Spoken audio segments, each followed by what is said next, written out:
Every person in this company signs into the same application, but each one only gets what their role allows. This is Toby Adelik, and he holds the finance role. Before we touch anything, here is his own profile, showing the permissions his role actually carries.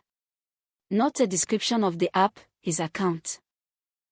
Under financial reports he can view the reports, and he can export them. Hold that second one in mind, because in the next part somebody has the first without the second. He also manages the chart of accounts, the customers, and the vendors. 13 permissions in all, the finance function of the business. So let us use it.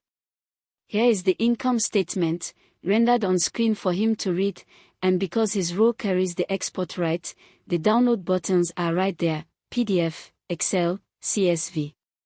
He can take the numbers away. The chart of accounts, the backbone of the ledger, is his to manage as well. But look at what is not in his menu. There is no customer invoices. Raising and collecting customer invoices is its own separate set of rights, held by the invoicing team, not folded into finance. And he is not an administrator, he cannot create users or edit roles. Access is scoped to the job. One last thing worth saying. The finance role and the accountant's role in this company carry the exact same 13 permissions, byte for byte.